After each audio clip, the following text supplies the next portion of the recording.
Do you like things that start with a funny thing happened on the way? But a funny thing happened on the way here today. Of course, it started, I don't know, about 30 years ago, actually.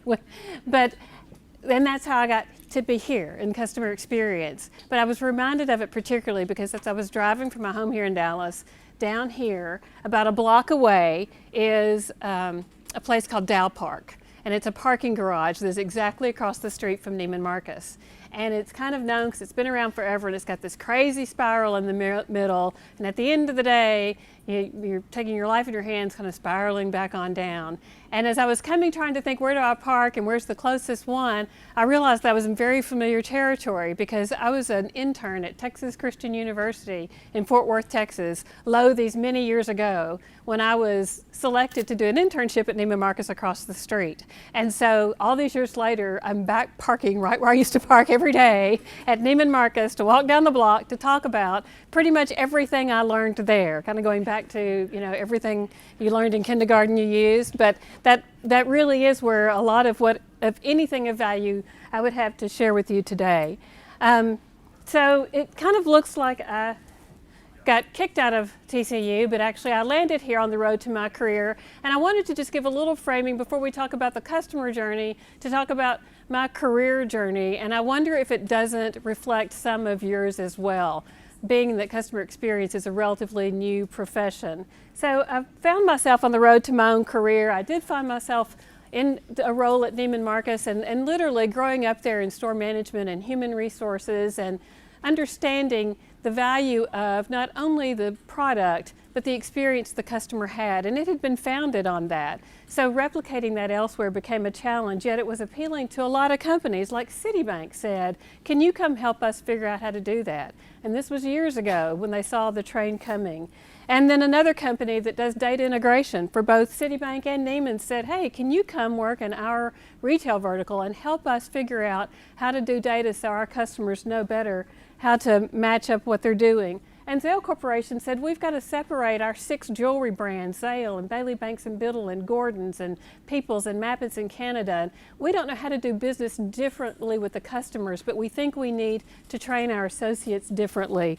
And then Accor North America out of Paris said, hey, we've got Novotel and Sofitel, and we also own Motel 6. How on earth do we get those customer experiences aligned around revenue and franchising?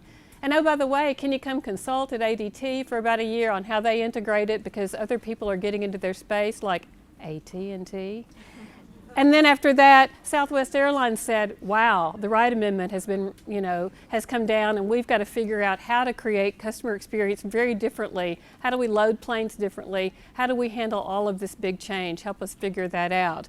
So my point is that these brands don't need a whole lot of explanation. And now I'm with Thomson Reuters. We are the answer company, the intelligence, technology, and human expertise you need to find trusted answers. And I'm still working on memorizing that. But you've probably heard of Reuters. You may be less familiar with Thomson. But nonetheless, we are working on enhancing our brand as well, which led to a call that said, we've got to get to the next level with customer experience here. Will you come help us do that? So all of that to say that if you look at that sort of career growth, that career opportunity, at some point when you look at what it has in common, obviously what my passion was and what I had come to understand early on, parking in Dow Park and working across the street as an intern at Neiman Marcus and then starting a career there was, the customer is really what's going to make this engine run. That's really what's going to matter. It sounds pretty obvious, but companies weren't and still aren't really understanding that. And the rules have changed dramatically, and now they must. And so those of us who've been able to put those stories together and show results, both of those things, are in a position to go in and help them on their journey. So a while back when I was looking at that career as it was evolving across those brands, I thought to myself, maybe I should do something on purpose. What is the trend in this? Because if you looked at my resume and it looked like a conglomeration of great brands, you could see, why did you leave Neiman Marcus for Citibank? Why would they want you? And the opportunity was really to get crystal clear on my X factor. I think we all take a step back at some point in our career and say, what is it that drives me, that I'm passionate about, that's common around both these opportunities I'm seeking and the ones that keep seeking me. Why is that happening? And so I think I'd really tried to just get really clear on that. And that led me to respond to something that I saw online when they said, well, we're going to start an association around that in 2011, which again was just, a way to get aligned.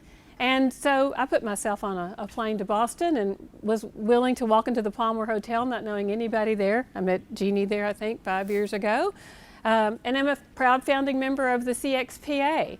I don't know that Diane might have been there when she was in Houston, but I didn't meet anyone in the room from Texas 5 years ago at the first meeting of the Customer Experience Professional Association. So I came back to Dallas and we started talking about these local networking events and how do we get traction here for other people to talk about it. And then as the opportunity came along to work at Thomson Reuters and I ran my filter on my own X factor and I thought, okay, well, now here is the population base. These are certified public accountants are usually our internal customers, right? Because they're tax directors at Ford Motor Company, at Walmart, and all size organizations. What, if anything, do I know any more about them than I did banking when I went from Neiman Marcus to Citibank, and do I need to? And so I did my little test and I found that, well, there is that X. It does work very well, actually, because they too can be the CXPA. That X factor can migrate from what we really need to know to be a customer experience professional into any population of customers. So again, just a small blurb about Thomson Reuters, just to give you a little bit of context, because we are comprised of 5 divisions. Reuters, of course, IP and Science, Finance and Risk, Legal, and Tax and Accounting. And our tax and accounting corporate offices are here in Dallas. And so that's the division, as I share this case study with you, that's the division that Ben and I work in together, is around tax and accounting. And what we do is we sell information and software to companies to file their taxes, and as reference information, we sell them to both accounting firms, large corporations, and government entities. So it is B2B, it's complex, it can take 2 to 3 years to implement our products if you're a large corporation.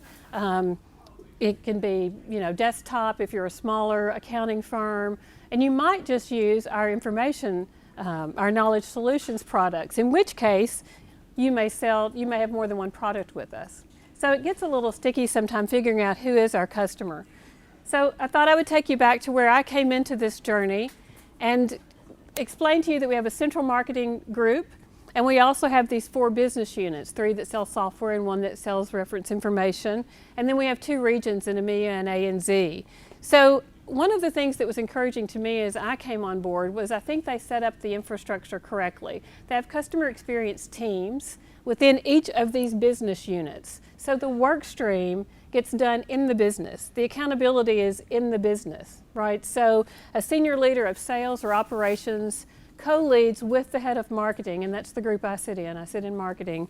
They co-lead this work stream so that as we get really crisp on where their biggest customer opportunities may be year to year, they can lead a core team around executing those processes. So that's a little bit about how we get work done and comments that I might be making. So this is the journey that we've been on. Here's where I came in. This is the year of differentiate, and then to set our charter for the next 5-year plan. So we're really looking now at leveraging customer experience and business growth and really cementing it as a part of our DNA. And so for me to join at the end of 2014, last year was my first year as part of the transforming, getting business results and that cultural shift. We're not done. We didn't get everything done, but I'm really proud of the strides that we made. And I don't have the idea that, I'm going to tell you something even today that you might not have known. But I might give you a new way to think about it, or hope that it's a piece of something that you can take back and use. Because again, if you think back about my career, it's like, when you come in new in those many places, you have to stop and look around. And just like we tell our salespeople and our support people, you have to meet your customer where they are. And that's what I think I needed to find out is, where's my customer? Where is this team? Where is this organization? And what are anything that we can do while I'm still trying to learn them without disrupting everything, because I don't want to disrupt what's working, and demonstrate progress toward an end goal. So that's where we were. That's backwards. So the first thing is culture. That's easy, right? Okay, I got that done. It's everywhere. I don't know if y'all have noticed. But it is a piece of everything. I think so. The story I would tell you here is that, love it or not, Neiman Marcus has a very strong culture, and it has a very strong presence in the marketplace about it. And there are just some companies like that, well, every company has a culture, but I don't know how many that's what it's known for, and that they are really successful in propagating some of those things that work in a culture. And we used to say at Neiman's, that you came in and you either went like this or you went like this out, because regardless of how we trained you, it was sort of a match of how you could work with your customers. So I think that predisposes me to take a look at that. And one thing that was really exciting in this group of tax and accounting professionals and in this company selling these kinds of complex products, they had grown through acquisition. And so we had a lot of very long-term associates. And there were a lot of great, rich stories, and they were customer-centric. And so when I had put on my gold sheet a task to drive, the culture around the customer, I kind of scratched my head and said, well, are they not already? I think we assume we've got to get to work and go do something different and show up and be the gal from Neiman Marcus or Southwest Airlines, and here's how they did it over here. And to me, that just, I don't know about you, but if I were there in that company, that wouldn't sit right with me. And so especially when I'm new, I think the question is my best friend. And so I just heard these stories bubbling up, and I thought, you've already got a culture. And even if you don't have it where we need to be in the way that our customers perceive an expectation, why don't we at least baseline what we have now? So I realized that it wasn't my role to change or create the culture, rather to give them a place to share those great stories. And to create that common portal, to create a common language, and to showcase the great work they were doing. No one had ever shone a light on that. And so I thought, well, you know what? A lot of people are very adept and comfortable at Facebook and Instagram and posting videos of themselves and telling stories. Why don't we redesign and rebrand our customer experience page on our internal hub, and let's make it more fun. Let's make it fluid and dynamic. And let's get content that matters, but most of all, let's make it theirs. Let's ask them, tell us a story, post your videos. If you're camera shy, here's how you write that story. Post it over here, and we'll give you results. And Ben had a great idea when we did Customer Experience Day. We used that as home base for them to do a big selfie contest, and it got lots of traction. And so, again, it's not always about going out and doing something that's huge and requires a lot of organizational development. You may need to do that too. But for us, it was just really as simple as saying, are you willing to talk about the culture that we have? If those stories are here and they're that rich, let's tell them. So I think we covered the list of redesigning the platform.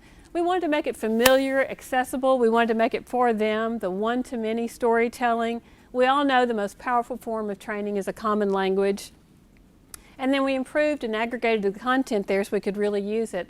The other thing that we did was created a quarterly video. And I think this had as much impact as anything, maybe not because of the content. We have 3 key elements to our Executive Connect program. Our executives are asked to go on site and visit a customer in a non-sales role once a quarter, to sit with the CX team and customer-facing associates. And so we have those same elements to this video, but the most powerful piece was I asked our president of tax and accounting if he would film an introductory video every quarter. And he had not been out in the means like that, kind of talking and telegraphing the importance of customer experience and saying it's you and it's on you.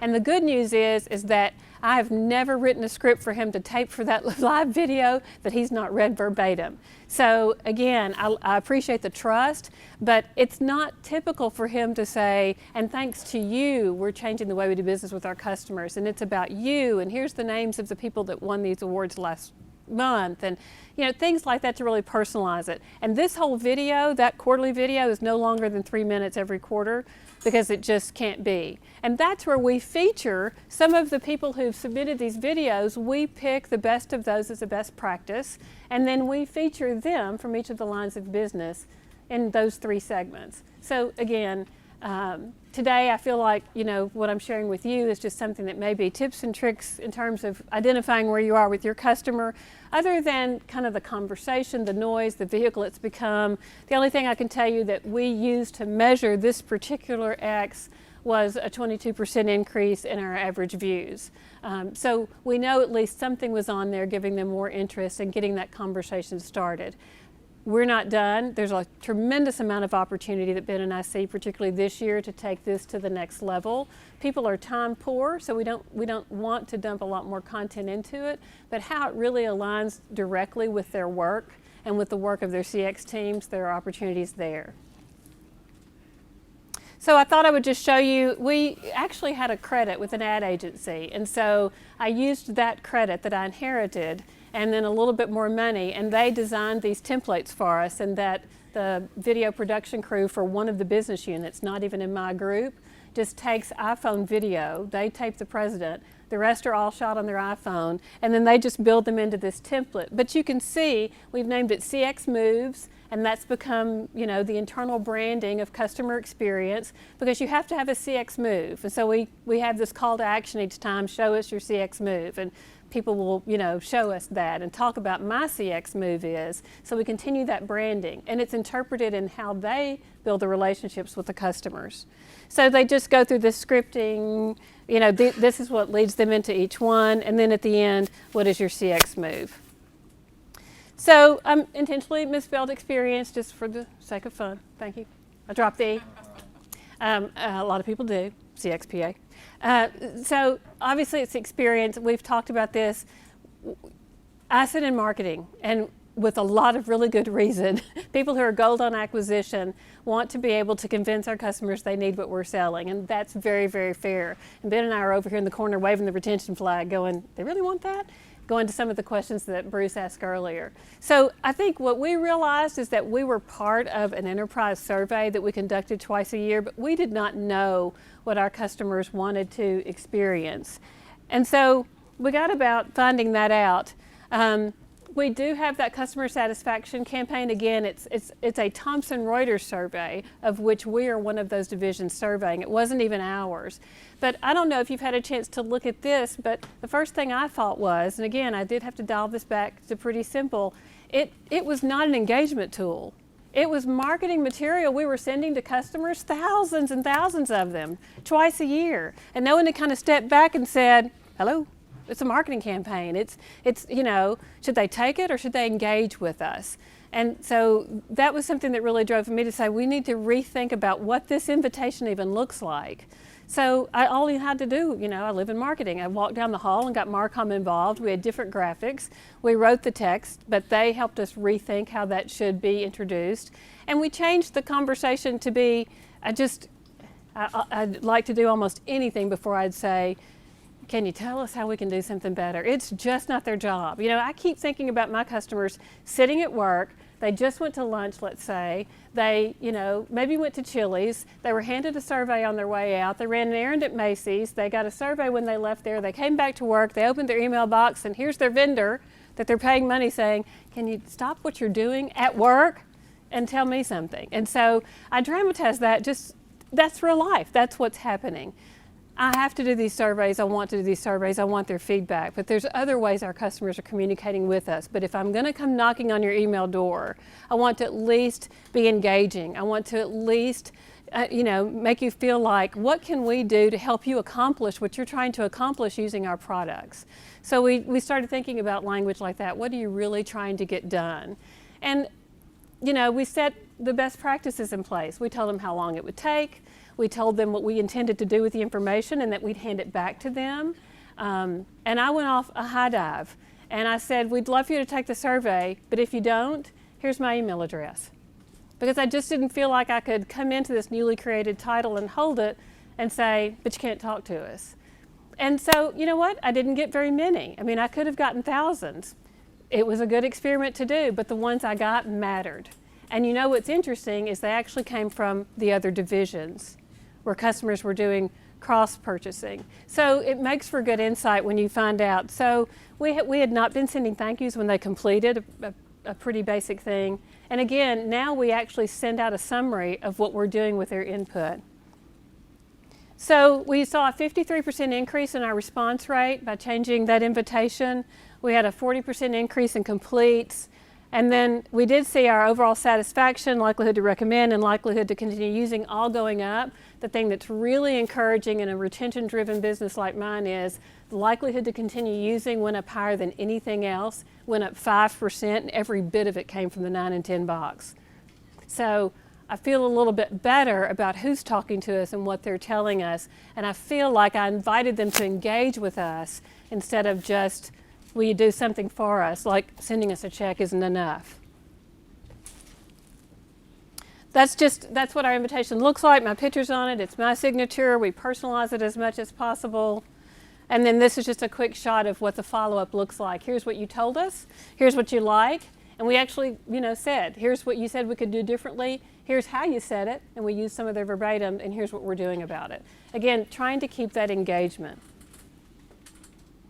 The other piece of that is we saw a differentiation in how our customers rated us based on tenure. When I came in, the score had dropped 8 points. We had used a proprietary score that's changed to OSAT now, but we don't use NPS. And so I recognized that if we were going to move the scores, we had to do something for our new users. We sell complex software, so it's not unusual for any software company for your first year to be a struggle. So all the more reason why we should separate from the pack, right? What if people went out and said, not only are their products the best that you can get, because our customers really think that, but you can actually implement it and they understand what you need. So that became the goal, and we started focusing on the whole, what I called Y1X, which sitting in marketing, everybody appreciated, I think, that they could quickly brand that. Year one experience. Not just net new for the new account, but new users that are coming into Ford Motor Company and Target and Walmart. Our customers, all the time, those jobs are changing. And by getting the focus on that, we saw a 62% increase in the number of first-year users who responded to our survey and a 3-point improvement in overall satisfaction.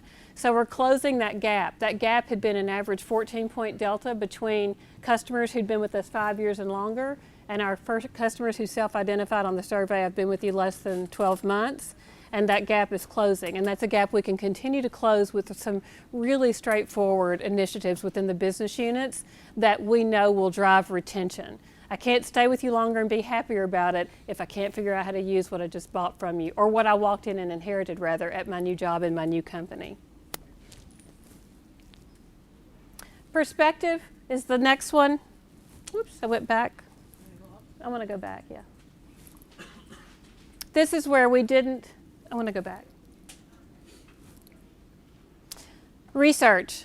We only had that CSAT survey, and so to Bruce's point, we went out looking for what do our customers really think, what are they really feeling. We needed a voice of customer to supplement that CSAT. So we went from doing 22-page deck reviews with the businesses twice a year to 3-page reviews, one of which said, here's your voice of customer roll-up. We had a global brand monitor the enterprise had launched, but we commissioned research around loyalty drivers. Why'd you pick us and why do you stay? We did a survey ride-along. Is this customer satisfaction survey that our enterprise is driving, do you even know what terms are talking about? And is it anything that matters to you? Because we had to be willing to come back to the enterprise group and say, they're nice questions, but our customers are thinking we're talking about salespeople when we really mean account reps, and there's a disconnect, and it doesn't matter. So I think that was really helpful to us. We did qualitative research around just those Y1X, those new users. Where'd you stub your toe? What happened? How did it work? And then we went off the high dive and thought we were good enough to do emotional research, as Bruce just referred to. And we literally had to train a research company how to do it because they hadn't done it for anybody else. And we did it in 2 phases. We interviewed users on a one-on-one, and we used that to build an online survey. And so we literally now know when it feels great and when I feel like a mouse in a maze. We incorporated pictures and found out how do we feel across these touch points to do business with. And then we appended that to the CSAT, so we could show them, here's the money you're leaving on the table by not moving this number of people from a 6 to a 7. So I think that really helped us focus on something that sounded like a good idea with the business unit, to really actualizing what the financial opportunity was and making those a priority and enhancing the value of what we were bringing to the table, being overhead as everyone is. So it let us go to the business with this kind of deck, right? So in the past, we showed them all of these charts and grids and data, and they had to go back to their sales and operations jobs going, so what, which is stamped on me somewhere. But we came to them and said, look, we did the heavy lifting. We went through all of that voice of customer. You want to read that research? That's great. But you know, that's what we get paid to do. The 2 analysts we have went through all of it, rolled up the so whats and said, here's what your strengths and weaknesses are based on what your customers say. And by the way, what's most important is here through all of those surveys and that research, here's how it rolls up in these categories and what they'd like you to do that's going to drive them to stay with you longer. So I think our businesses really like us coming to the table and talking this specific with them and then leading to very specific projects that will drive collectively. And then accountability is the A. And we talked about how the work stream is there, cross-functional, co-led by senior marketing and sales or ops.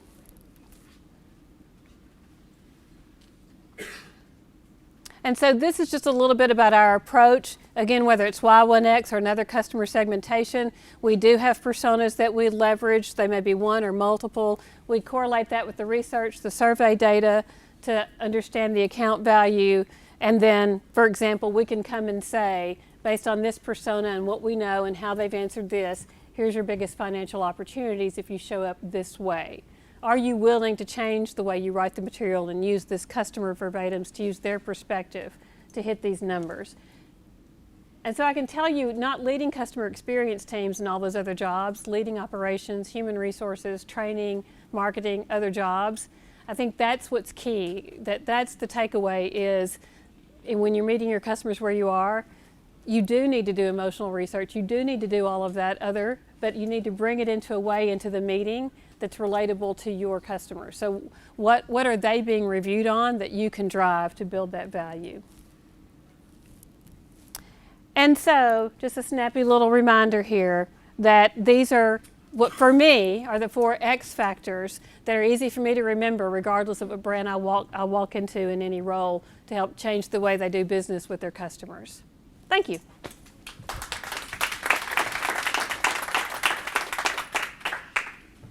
All right, so we're right about 2:20, so maybe we can take one question, then I'll tell you what the next 2 tracks are. Do you have time for a question? Oh, of course I do, yeah. All right, we'll take maybe 1 or 2 quick questions, then we probably need to rotate off to the next. Here you go, Miss. Question on the thank you letter, Yep. the thank you message, and then also the summary. For the thank you, can you talk about what vehicle you use, and is it customized? And then for the summary, is it just for that one account that gave feedback, or is it for the overall biannual survey feedback, and you summarize the feedback that you got across all the accounts and then share it with? Yeah, that's a great point. So it's about this. Would you summarize the question, please? Yeah. So the question was, talk a little bit more about the thank you to the customer satisfaction survey that we implemented, and if it's across all business units, and also the satisfaction summary. So we extend invitations, we do strategic sampling, so we get responses that represent what portion of the business those business units represent. So we feed the invitations out there to individual users. And so each user just gets that little banner with the standard little 1-paragraph thank you. So it's really nothing elaborate, it's just a standard thank you, but at least it's a thank you because they used to get nothing. And then in terms of the roll-up, it's interesting because we'll have a strength or a deficiency in one of the business units, and that's sometimes the struggle we have in writing the content for that. Because we don't want to say, here's what we're doing about this that you thought was broken, if we're actually, not working on it in another division. So we try to give that collective. So it's sort of broad, but it's really just based on that CSAT survey. And again, we only do them twice a year because of tax season. We can't go out in the spring, we can't go out in the fall because of the corporations. So when we survey in May and June, then to every user that got an invitation, even if you didn't take it, we send that summary that says, here's kind of a very high-level summary of what you told us. And for example, in the one that we just finished writing, because at the year end, we send out more invitations and we don't compare mid to year end, our whole population really gets surveyed once a year. So one of the things we told them, thank you, we were really excited about is that we saw that 53% increase. We wanted everyone that got that invitation to at least kind of feel that goodwill, sort of like putting my invitation, putting my email in there. Even if people didn't take me up on it, even if they didn't fill out the survey, I wanted them to know that they're paying money to a company that's willing kind of to do that. So always looking for that engagement and kind of thinking of everything as a marketing campaign. Does that answer your question? Thank you. One more question? Anybody? No? We're good? This one was amazing. Didn't you love what you just said? I mean, He had a let's give her question. hand. Round of applause. I'll get you offline. You don't have to put your email address on a message. Go ahead. One So more quick question. I've been developing software for over 20 years at Fortune 500 companies. And one of the things I see is the disconnect between the software designers and the end users. So, and the software designers, the bigger the company gets, tend to lose sight of the user, the customer. Yes. So any things that you're doing to close that gap, so that people designing the product. Yeah, you know, we're moving that way. So sitting in marketing, I'm initiating those relationships. And so our product groups do research. Now the opportunity I think that we can look at this year is we need to get that research together. So now that we're sort of in position and ready to go, we're working even more closely with the business units and developing a core CX team. And we're ensuring certain people sit on that core team to talk about these initiatives, and product's always on that group. Right, so product, marketing, sales. So I think that's really our kind of our big aha for this year. Again, it's not brain surgery. I'm not telling you that we've invented something, but sometimes blocking and tackling is what you need to look at to get your foundation or get the attention. But you raise a good point. We haven't gotten that fixed. We also have, customer groups. The product teams have customer groups that try things. Excellent. Well, Thank thank you you. again to Dana. Thank you. Thank you, everyone.